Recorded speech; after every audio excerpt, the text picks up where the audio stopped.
Happy New Year and welcome to Inside North Reading Public Schools. My name is Kathleen Willis, Superintendent of Schools, and joining me today is Dr. Patrick Daly, Director of Academic Services. And today, Dr. Daly is going to talk to you a little bit about the Common Core State Standards and the new assessment called PARCC. So let's get started. Welcome, Patrick. Thank you. So Patrick, why don't we start by you telling us why school districts are making the shift to the Common Core State Standards?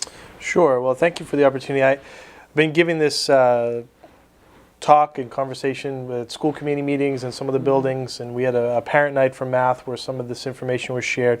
This is a great opportunity now to share it with some others that are watching on television. The first thing to understand is this isn't a North Reading decision. This is a larger decision that, for the first time, it's not only a statewide decision, but it's a national decision. And the idea, a lot of this came from businesses, colleges saying, when the students graduate from a 12th grade, what are the skills and knowledge that they need in order to be successful in both college and career? And so Massachusetts signed on along with many other states to be a part of the Common Core Initiative and adopted the Common Core standards in mathematics and English language arts and literacy. And so that happened back in 2010. And we were all issued, I like to call them the green and the blue books. Those are our standards. And those replaced the existing standards that we've already had in this state for many, many years. Those state standards, about 10 years for the most recent versions of those standards, were replaced with the Common Core standards. And as we'll talk about later in our presentation, it's been a slow phase-in process, but we are fully operational this year with the Common Core standards. So all of the assessments that students will be taking this year will be aligned with the Common Core standards. Massachusetts recognized that in order to have standards across the country, that there were some standards that Massachusetts had that they felt that they were already up here with.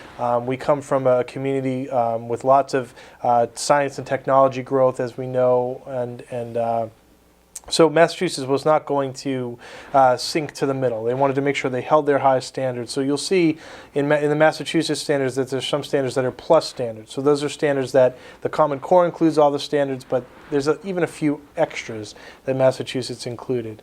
We also include standards for pre-K in this Common Core as well. Very good. So Massachusetts has adopted the Common Core. Could you talk about what other states have also adopted the Common Core State Standards? Sure. So this is a graphic just showing you that there is just about the entire country, as you can see. There's a few states that had not. Texas is where a lot of this started, and a lot of No Child Left Behind started with Texas. So they felt that they had standards. Virginia said they already have had standards for quite some time, and they weren't a part of this. Nebraska's not involved. Minnesota has adopted the standards only for ELA, but just about the other states, as you can see on this graphic here, have adopted the Common Core. Just to show you also, there is an assessment that is going to measure Common Core state standards. There are two national groups that are working on assessments. One is called Smarter Balanced, and one is called PARCC. And this graphic shows you the states of those Common Core states that are pursuing the PARCC assessment, which we'll be talking about in a little bit.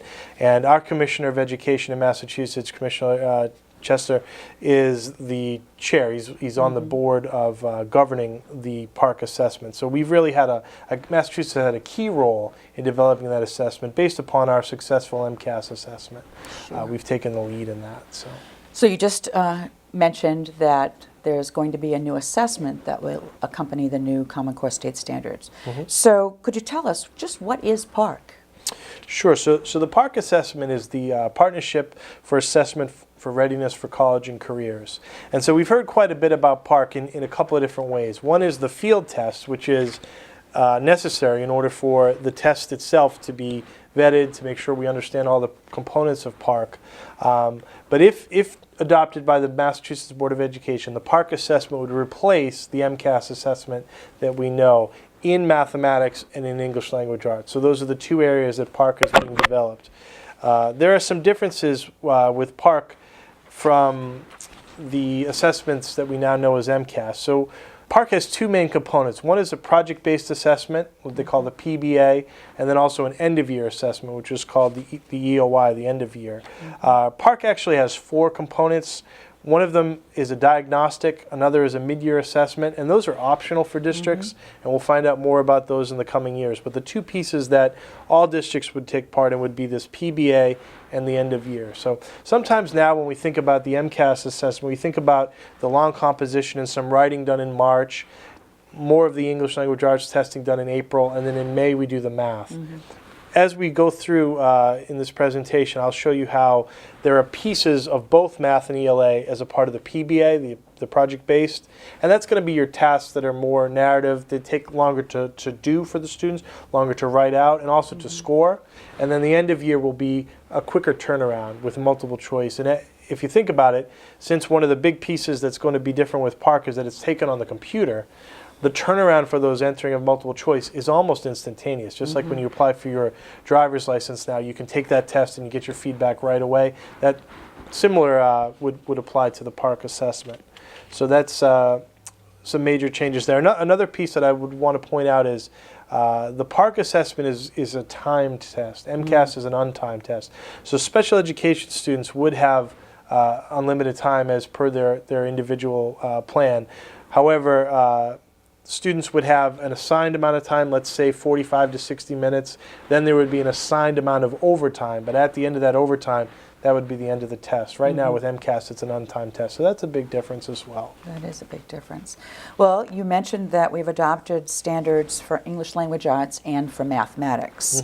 So could you explain how the PARCC English language arts assessment is different from the MCAS ELA assessment? Sure.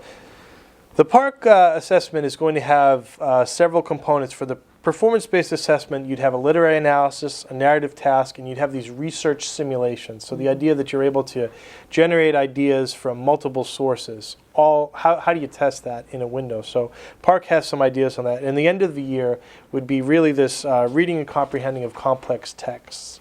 These are a few examples that the state of Massachusetts PARCC board has put out for us to share with folks. So this is an example of a third grade question from the MCAS ELA. And this shows you that students read a passage about the Statue of Liberty, and after responding to 10 multiple choice questions, students are asked, based on the passage, explain why the Statue of Liberty is important to the people of the United States. Support your answer with important details from the passage. So this relates directly to some of the standards that are associated with the Common Core ELA. Here's a piece what you're going to see now is an example of a research task for the PBA for grade 3 also. So students would read an excerpt from Eliza's Cherry Trees, Japan's Gift to America. Then students are asked Part A. So this is important. There's different parts to these questions. So Part A says, which statement best describes how the events in paragraphs 13 through 15 are related to each other? So the students now have to choose text or specific pieces from the reading passage and answer why they chose that passage. So similar to what you might see with multiple choice on an exam currently. But here's the part that's a little bit different. In Part B, and there's interesting that there's now a Part B, it says which sentence from the article best supports the answer in Part A. So students are that skill of going back to a text and finding textual evidence to support and bolster and strengthen your argument. Now they're able to do that through a multiple choice scenario. So it's impossible to really answer Part B correctly without doing Part A and vice versa. You really need to know. You can't guess is really what we're getting at. You can't just guess A, B, C, eliminate choices. It's really about supporting your answer with real some higher level thinking skills. And that's what these assessments are trying to get at. How do we capture those higher order thinking skills through an assessment? This is what PARCC is attempting to get at for you. The task continues, though. You'll see here, students read a second passage titled The Peanut Man about George Washington Carver. And then they're asked, you've read 2 texts about famous people in American history who solved a problem by working to make a change. Here's a place where they get to bring in some creativity. Write an article for your school newspaper describing how Eliza and Carver faced challenges to change something in America. But even though it's creative, they still need to be sure to describe in detail why some solutions they tried worked and others did not, and also tell how the challenges each one faced were the same and how they were different. So, you know, as a teacher, as an educator, when I read this kind of a question, I say, I love the fact that they're still getting a chance to be creative, even on a standardized test. However, it's obviously still grounded in support and factual support. You're needing to go back to those details from the passage and answer those questions. So what does this measure? This slide talks about obviously that students can read, so the text complexity. It talks about their ability to grasp main ideas and details of the text. And then it talks about how students can use and utilize explicit and implicit evidence from the text to provide evidence. So as we move forward with this PARCC test, on the ELA assessment, what will stay the same through the grades and what will change? So one of the nice things about the Common Core state standards is that there is a coherence between the grade levels. There's a clarity within the standards so that all the standards have the same number. There's 10 for each one. And so if you choose number 6 in kindergarten and follow number 6 all the way through, number 6 in ELA writing is all about technology and using technology to find sources and also to publish sources. And you can see how that develops. By grade 3, now you're adding in the ability to type. By grade 4, you're adding in typing 1 page. By grade 5, it's typing 2 pages. So you can see that progression. And they use the example of a staircase as you can see it progressing. So likewise, the assessments can be similar. So through the grade levels, you're going to assess your ability of finding main idea, that's your accuracy. You're going to assess the ability of using the explicit and implicit evidence, that's your evidence. But what will change through the grade levels is the complexity of those texts that the students are encountering. And so I have an example here also provided of showing you 7th grade example. So similar to what we saw in 3rd grade, the students are asked a comprehension question based on the author's portrayal of Amelia Earhart in the biography. In what way did Earhart's character affect the choices she made? So the student needs to choose from several choices there. But then you're going to see the part B.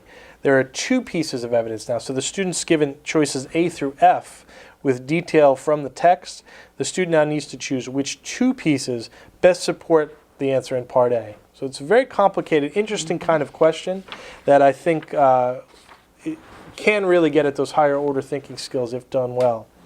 That task continues as well, and now you're going to get into your real research simulation. This is what they describe. So I've seen these for and shared with the teachers in a lot of discussion for both science and social studies. So one of the key pieces of the Common Core ELA is that it's not just literacy in English language arts, it's also literacy in the subject area. So you're talking across the board. We've all talked for many years about writing across the curriculum, reading across the curriculum. Well, now that's embedded right in your standards. So it's not just the responsibility of our English language arts or our reading teachers, it's also our science and social studies teachers, because there's really no one better to teach students about the content in science and the content in social studies than those teachers of those areas. So you might have a lot of practice in class now, and teachers in North Reading have been doing this for many years, but looking at primary source documents in social studies, looking at scientific articles and journal articles in science class, but also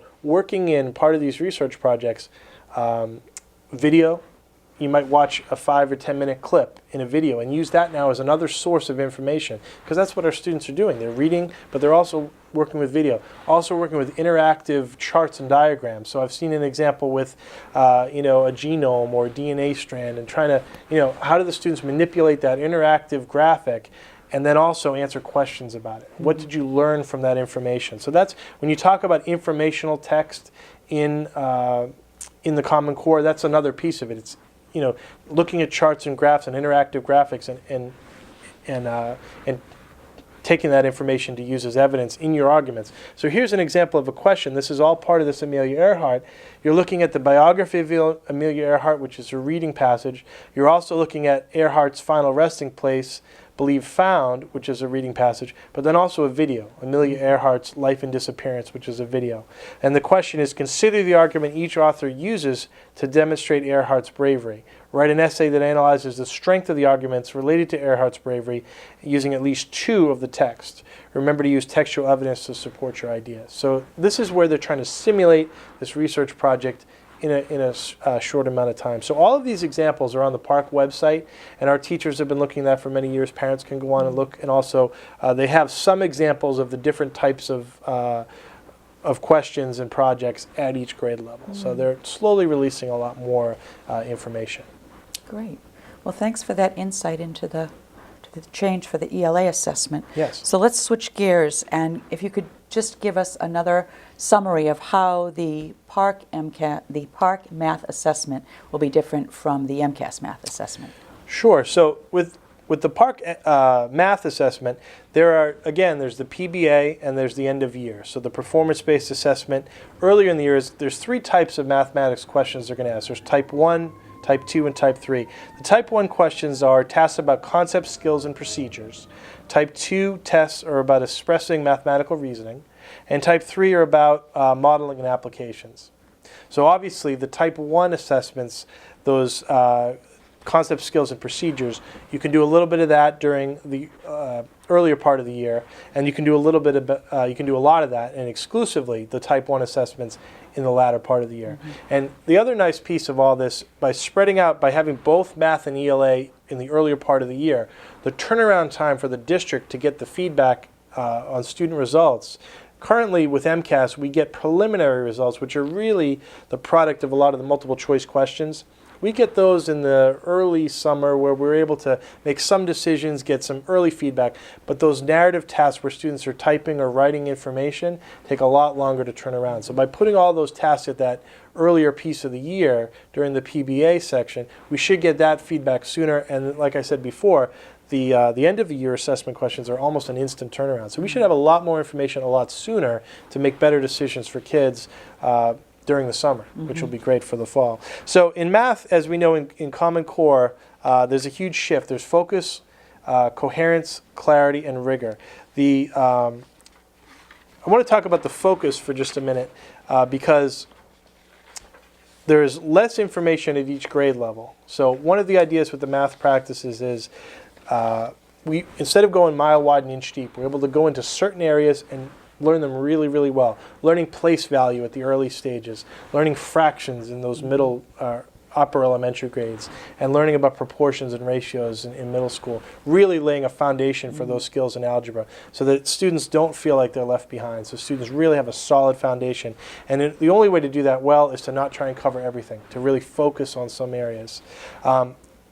A huge piece of the math practices as well. So it's not just the content students are learning, but it's also the standards for mathematical practice, which I'll just read through them here. Mathematically proficient students will make sense of problems and persevere in solving them, reason abstractly and quantitatively, construct viable arguments and critique the reasoning of others, model with mathematics, use appropriate tools strategically, attend to precision, look for and make use of structure, and look for and express regularity in repeated reasoning. So the idea here again with the Common Core is colleges and businesses came and said, look, send us kids who can do these 8 things well. We'll teach them what they need to know to work for our company. We'll teach them what they need to know to specialize in this area at our university. But build in them these skills, these habits of mind, these skills for students to be able to do well, and we'll take it from there. So that's why this is built in. So these 8 standards of math practice are on every single grade level, in addition to all the content that's important for that grade. So I've included a video here that was a part of this presentation that specifically talks about Standard 6, which is attending to precision. And I thought maybe we'd show that video now just to speak a little bit about those math practices, because that's a big shift from our former standards.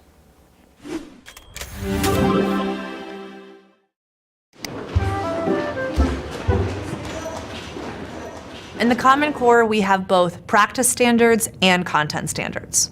I say, you say, precision? Precision. Precision. The math itself is fairly standard.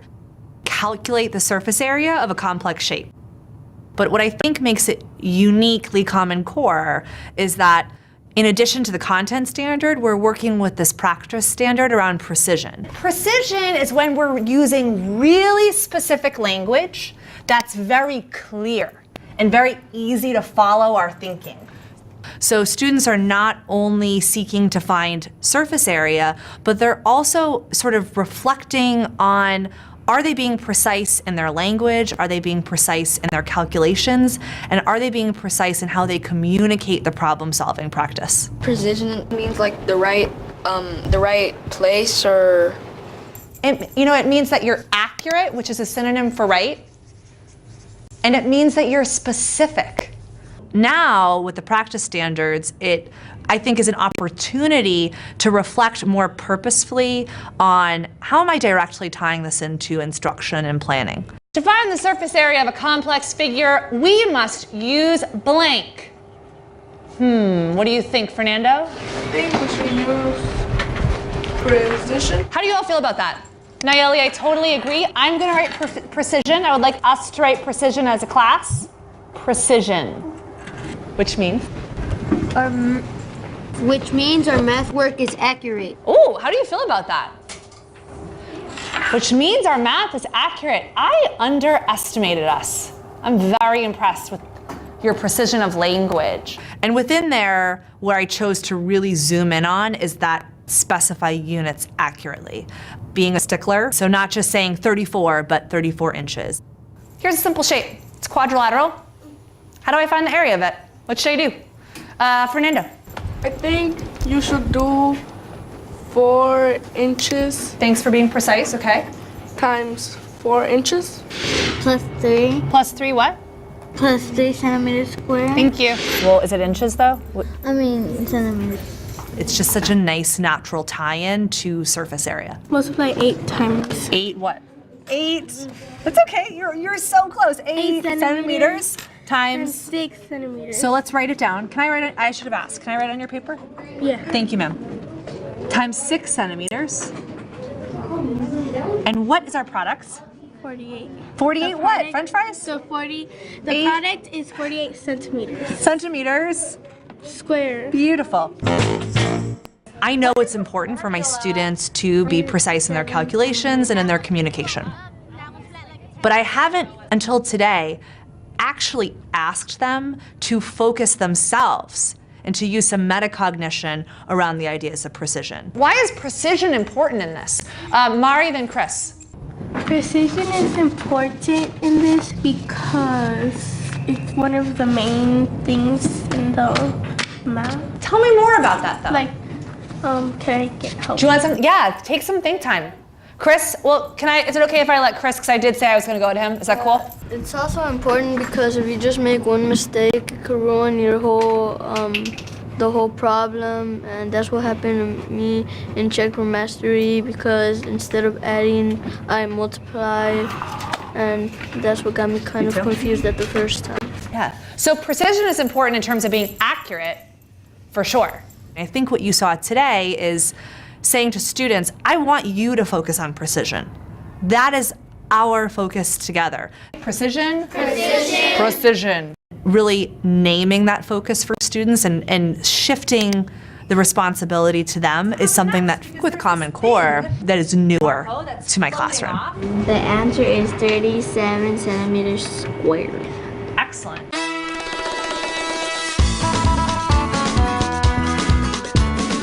I think it's a great thing. I think that the practice standards are foundational, and that with every lesson you're planning, you're always coming back to them. The content is a vehicle for the practice standard. As opposed to just teaching surface area for the sake of teaching surface area, we're also teaching it to teach precision. At the end of the day, those are the skills that we want our students to be leaving classrooms with.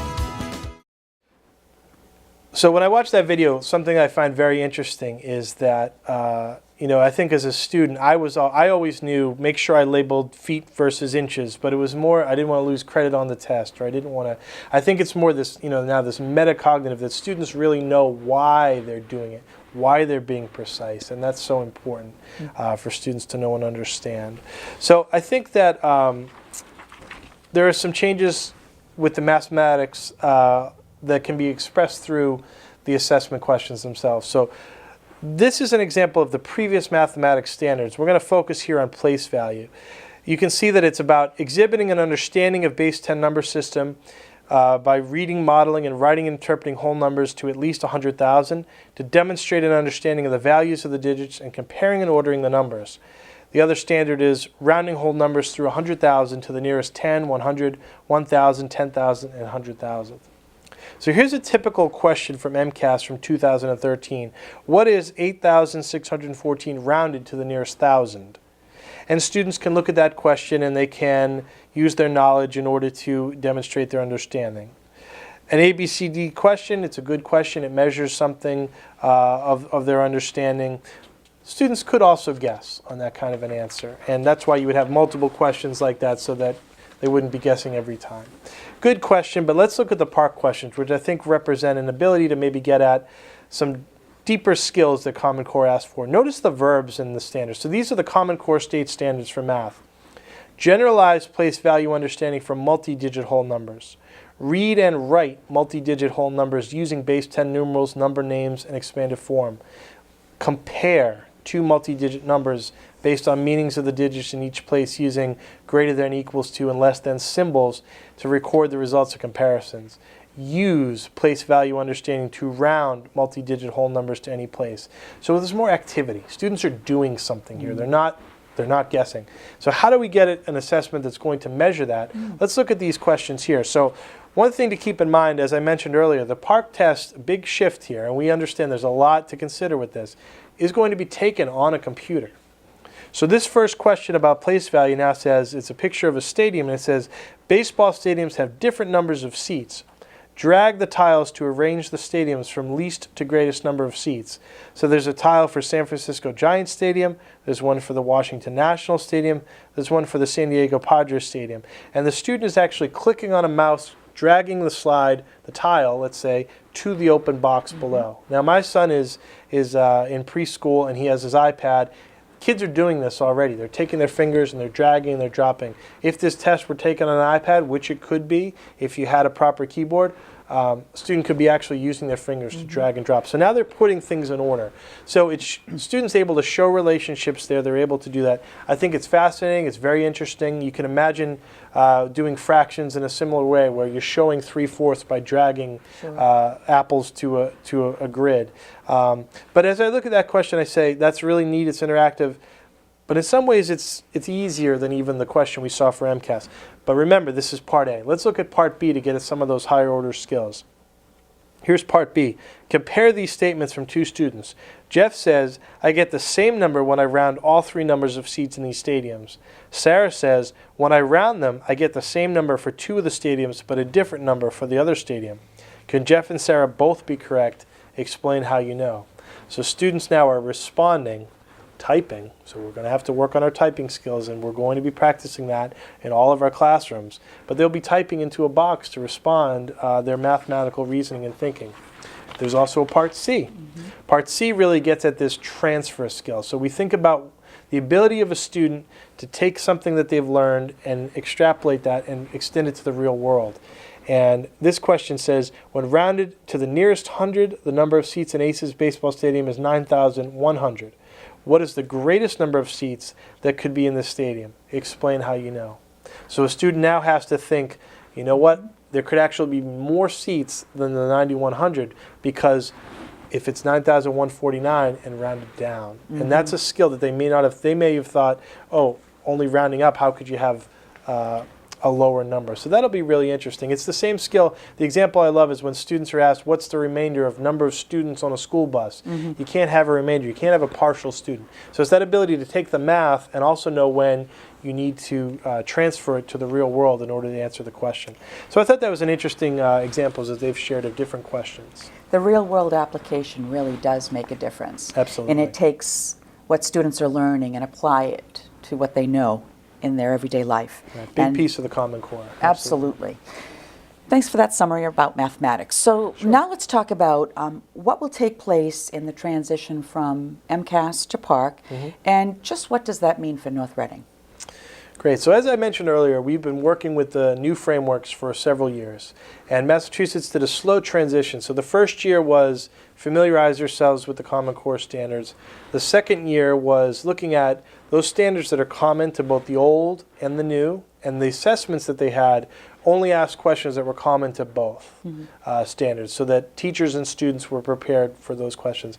There were some slight differences that we noticed in the assessments last year. For this year, for grades 3 through 8 in mathematics and 3 through 10 for English language arts, all of the questions on the state assessment, the MCAS still at this time, will be from Common Core. So we've been teaching Common Core standards and reinforcing those in our classrooms for several years, and the assessments this year will be addressing Common Core. It's a little different for high school mathematics. That transition is for next year. It's just because the students that are coming up through, the current sophomores have not yet had the Common Core in their lower grades. So for next year, we'll have a full transition for high school as well. But for our elementary and middle school, everyone this year, grades 3 through 8 in the tested grades, it will be Common Core subjects this year.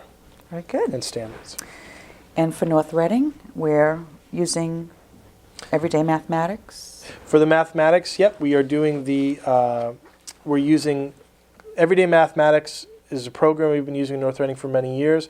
We're now using a Common Core aligned scope and sequence. So our teachers have been putting a tremendous amount of work over the summer and throughout this year to constantly look at this new scope and sequence, to use everyday math as a tool. Everyday math has some great ways of allowing students to express themselves, really things that are now embedded in Common Core, that everyday math is as a tool. But we're also looking at many other tools. There's a lot of different resources out there, videos, great interactive websites. There's a lot of resources. The idea that a textbook is going to teach the instruction, we're so far from that.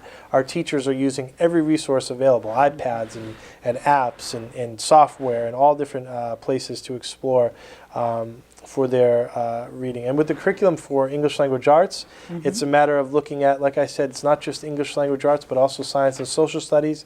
It's using increasing numbers of narrative text, but also informational text as well to achieve literacy across the board. Very good. So that pretty much wraps up our summary of the Common Core state standards and our shifts that will take place regarding content standards, as well as the assessment moving from MCAS to PARCC. Is there anything you'd like to add in closing? Sure. Just to summarize the transition from MCAS to PARCC. Again, we are still in a place where we're learning information every day from the state, but the plan is, to the best of my understanding, that's in front of the Board of Education of Massachusetts right now. 2012-13, last year, everyone took MCAS. This year, 2013-14, we have MCAS, and there's districts were selected and schools within the district were selected to pilot the PARCC, and students were given schools were given the ability to choose, are you going to do MCAS and PARCC? And we made some decisions in North Reading based upon very detailed discussions about what's best for those students, what's best for that grade level, and there may be different decisions at different schools. That pilot, though, for PARCC is just to gather information. We're not going to get any feedback from the PARCC assessment for those students this year. That's really just for the test makers to make better decisions moving forward. In 2014-15, so next year, I believe the plan in front of the state is that districts will be choosing whether to do MCAS or PARCC. The state has been developing MCAS because MCAS is going to change no matter what. Whether we go with the national assessment PARCC or whether we go with MCAS as a state, MCAS is still going to change. It's going to evolve. It probably will involve using computers. It will definitely involve similar questions to what we've gone over today that are getting at some of those Common Core skills. The idea being that in the fall of 2015, the state will make a decision, the Board of Education will make a decision about whether it's going with MCAS or PARCC or what that test looks like. So we're really on a trajectory here. So the exploration we're doing now of the PARCC assessment is really helping us as a district prepare for the technology needs and for the kind of questions we're going to be seeing on those new assessments. So even if we stay with MCAS, the assessment really is changing. It's been made very clear that those assessments will change. But we're ready. We're adapting to those changes. Our teachers are ready. And, I was meeting with teachers just recently, and we said, we never want to teach to the test. We always want to see our scores be reflective of a byproduct of good reading and writing and good mathematical understanding and reasoning. And I think that's just where we're going to be in this district. By good teaching, by great instruction from our teachers, we're going to see our scores remain and hopefully even improve based upon the quality of teaching and learning. And if we can look at a question like this and say, this kind of a question with these multiple choice and multiple parts and backing up with textual evidence, if those kind of questions get at higher order thinking, then yeah, let's use those kind of examples in our classroom. But it's not teaching to the test. It's using our strengths to be reflected in those tests. That's really what we want to do. Well said. Well, Patrick, again, thank you very much for joining me today. Great, thank you very and much. Thanks for the summary. So today we've heard an awful lot about change. In fact, I think that's probably one of the predominant words that Patrick used as he explained the shifts in thinking around the Common Core State Standards and the PARCC assessment. So my quote to end today's program is focused on change, and it's a quote from Charles Darwin, who is a famous scientist, and he's famous for his theories of natural selection and of evolution. And his quote is as follows: "It is not the strongest of the species that survives, nor the most intelligent, but the one most responsive to change." Thank you for joining us today, and good night.